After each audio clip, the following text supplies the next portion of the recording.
If you want to sabotage the success of an NFL player, then I would recommend that you sign them to a massive contract, have absolutely no plan for how to use them, and then change their position halfway through the year with their new team. And that is exactly what the Seahawks did with Dre'mont Jones. The Seahawks signed Dre'mont Jones to a 3-year, $51 million contract in one of the biggest free agent moves in the John Schneider era. Jones was just coming off of his rookie contract with the Denver Broncos and was, and honestly still is, an exciting young interior rusher.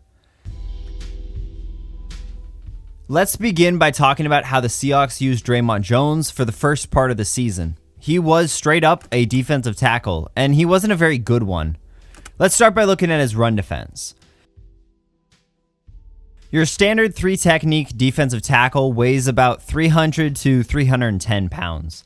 And because Dre'mont is listed at 281 pounds, you might think that he's not a very good run defender. And you would be mostly correct. He certainly gets moved in the run game and just doesn't have the anchor that you would be looking for. On this play against the Browns, Cleveland is running a pretty simple inside zone call from shotgun. You can certainly make the argument that it's kind of pointless to put a 280-pound lineman lined up as your nose tackle against a run formation, but regardless of the situation, here Jones isn't able to hold his ground. The idea of inside zone, or really any zone running concept, is for the back to read out where the most space is and then take the ball there. There's not really a designed hole, everything is read out after the play begins so that you can hopefully attack the best blocks. Well, Dre'mont Jones makes this read pretty easy because he gets washed about a gap and a half down the line. The Browns have a great offensive line, and this block was coming from leverage, but at the end of the day, if you're going to be a great run defender, you need to be able to hold up in this situation, and Jones just isn't able to do that. This isn't to say that Jones doesn't have good run blocking technique. When he's actually playing out at 3-tech and isn't facing a downhill run scheme, he's not actually that bad. Against this mid-zone run call versus the Bengals, Jones blows up the front side almost single-handedly. Broadly speaking, there are 3 types of zone plays: inside zone, mid-zone, and outside zone. Obviously, these are just overall categories, but basically inside zone wants to hit in between the tackles, mid-zone wants to push towards the play side and then cut back, while outside zone aims to win fully on the outside.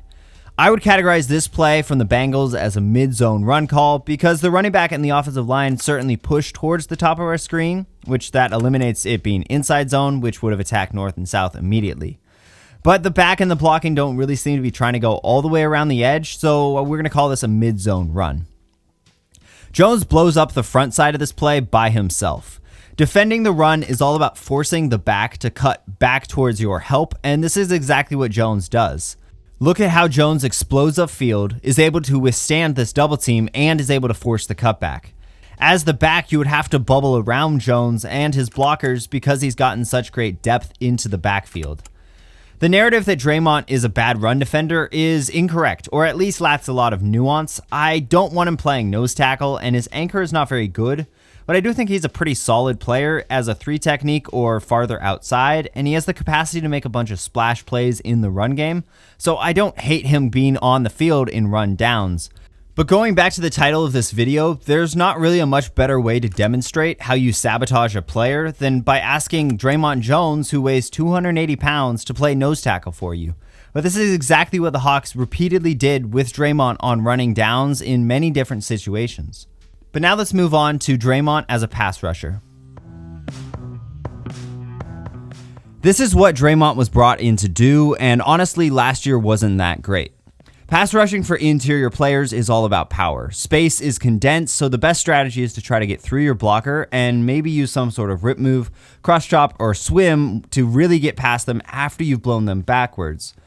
Jones was really bad at generating any pass rush last year because he wasn't particularly explosive or powerful in short spaces.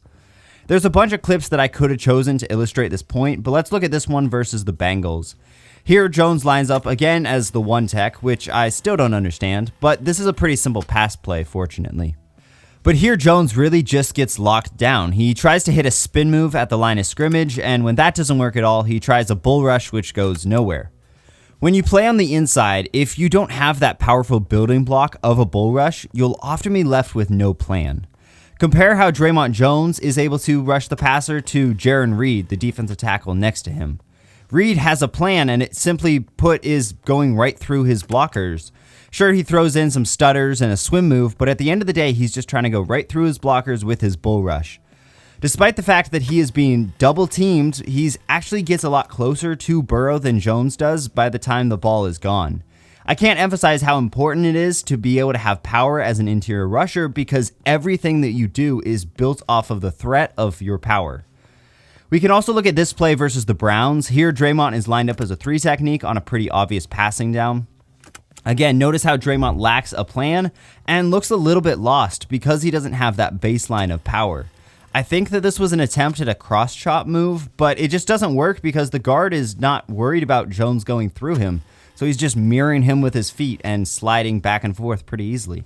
This happened over and over again. Jones would line up, try a bunch of different moves that can't work because no one is scared of his bull rush.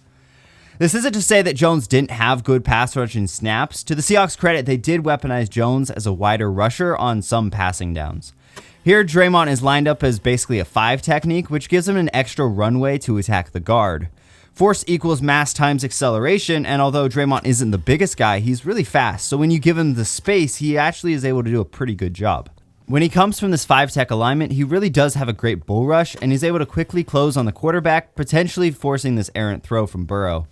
In this clip from the same game, Jones is in the same alignment, and this time he's able to finish the job with a sack. So much of his true production came from alignments like this, where he was able to convert his speed into power and blow up the guard. So credit to the Hawks for giving him some of these looks. Overall, from an interior alignment, Dre'mont just wasn't that good as a rusher. In some limited looks where he got a longer runway by lining up outside, he was pretty good. And I hope that Mike Macdonald is going to continue to emphasize those in the future, but we'll get back to that.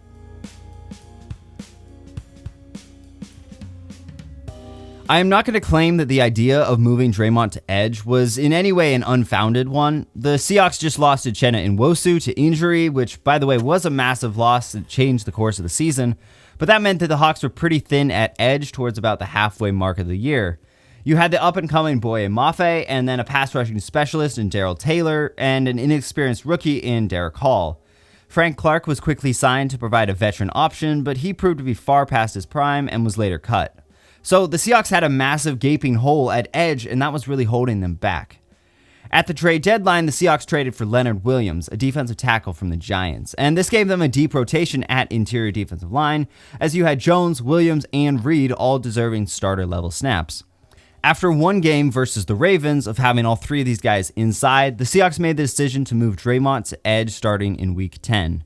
And again, this wasn't an unfounded move. Dre'mont is a tweener, and he weighs like 30 pounds less than what you would think of an interior defensive lineman, but he also weighs 30 pounds more than your prototypical edge player, so it shouldn't be that hard to move him outside, right? Wouldn't he just be able to use his quickness and have an even longer runway to build up his bull rush?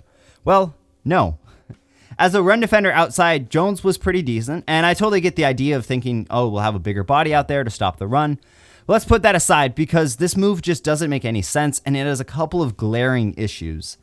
I hope you find this play funny instead of infuriating, since Dre'mont is playing the edge and the Seahawks did not do him the courtesy of carving out a specific role for him. They just plugged him into their system.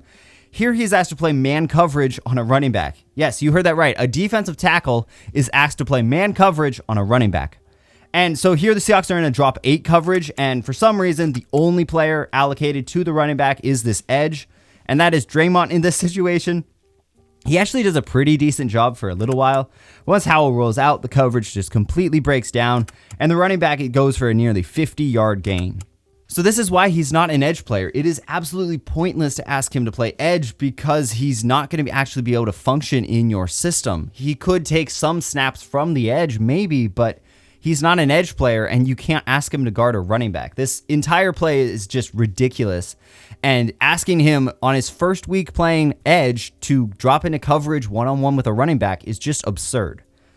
Also, from a pass rushing perspective, Dre'mont wasn't really any better from the edge than he was inside. Yes, there are some plays where this wide angle benefited him, but again, there's one glaring issue. Inside, Dre'mont didn't have the power that he needed to be effective, but now on the edge, he doesn't have the speed that he needs to actually be able to turn the corner.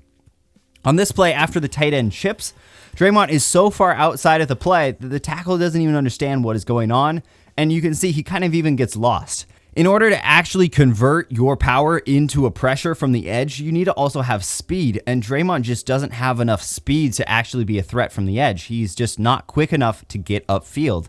So he's pretty pointless as an edge because if you chip him, he's completely out of the play. The Seahawks sabotaged Dre'mont Jones last year by not knowing what to do with him. I just naturally assumed that they had some sort of unique plan for this unique player, but they honestly didn't. And this continued to hurt his production by having him change positions halfway through the year. And so throughout all of 2023, the Seahawks failed to accentuate his strengths and really just emphasize his weaknesses. So how is Mike Macdonald going to change that? If you have a player that is too slow to be the edge, but is not strong enough to be an interior rusher, well, what do you do with him? Well, one option is to play him at 5 technique like the Seahawks did. This would allow Jones to have that time to build up his bull rush while also giving him a pretty quick angle so he can really go right through them and not have to worry about getting bounced out of the play. 5 tech is not a particularly common alignment much anymore, but I'm sure Mike Macdonald will find situations where this makes sense. And again, he can be in there on some rundowns, so if you go to a 3-man front and have him play 5 technique, I think that makes a lot of sense. But the best thing that you could do for a player like this is to use him on stunts and twists up front. A stunt is pretty much just when you plan to attack a different gap than you lined up in, and Mike Macdonald is one of the best designers of stunts in the game. The Ravens weaponized stunts to lead the NFL in sacks without star edge rushers, and Mike Macdonald was the reason for that. Stunts are difficult to run because you need to have a player that is fast enough to loop around another player, which takes time, but is also powerful enough to be able to capitalize on that advantage. The basic idea of a stunt is that there's 2 roles. There's the occupy man and the looper. One player, the occupier, will immediately attack upfield and try to occupy multiple blockers. The looper, who is coming second, will try to loop around the first player and attack that different gap. Offensive lines aim to pass off stunts, but this means that the player that is looping will get a blocker who's just off balance because they were just blocking somebody else. So you need to have the quickness to be able to get there and the power to be able to win once you do. And that is exactly what Dre'mont Jones has. I know that once the Seahawks drafted Byron Murphy Jr., a lot of Hawks fans felt like this would hurt Dre'mont, but I really think that this is going to help him. Murphy is far more of the traditional defensive tackle. He has tremendous power and anchor, so he's able to thrive inside. I think Murphy is going to free up Jones to be able to do what he's always been best at, being a situational player. I'm not going to say that he's going to be a backup because every defensive line needs a deep rotation, but I think drafting Murphy will allow the Hawks to use Dre'mont more intentionally in a specialized role, and Mike Macdonald has even said this. So if the Seahawks have 3 interior defensive linemen on the field, you can put him at 5 technique. On a pass rushing down, you can use him in twists and you can use him in stunts, where his speed is a weapon. I think that Dre'mont Jones can be unlocked by Mike Macdonald if he used correctly, and he can really live up to this massive contract. But he's only going to be able to do this by focusing on what he does well, instead of trying to have him do everything. Tweener players are difficult because without a coach who is dedicated to designing situations for them where they can succeed, tweeners can often be forced to play multiple positions poorly, and this is exactly what the Seahawks asked Dre'mont Jones to do in 2023. Quick thing to add on, as I was editing this video, the news dropped that Dre'mont Jones is preparing to play edge or outside linebacker in Mike Macdonald's new system. I've heard a lot of people be like, oh, so like Jadeveon Clowney, and I kind of get that. I just want to make sure that it's pretty clear, like this isn't exactly what I was expecting. I more projected, like I talked about earlier, that he would be kind of this hybrid interior defensive lineman where he'd mostly play like from 3 tech out to 5 tech.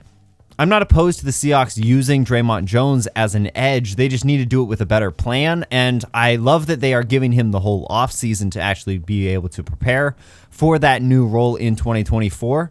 If he can get down to like 270 or 265 and really build up that speed and also get used to the position, right? Like this is so different than asking him to jump over to a new position halfway through the year. If you give him the time and you carve out a role for him, I really think that this could be a really good move for Dre'mont. And so I'm very in favor of this move. I think that Mike Macdonald is going to have a pretty clear-cut role for what he wants to do with Dre'mont Jones. And so, yes, I approve of this move. It's not exactly what I expected, but I do think that Dre'mont Jones is going to be able to be a pretty good edge rusher.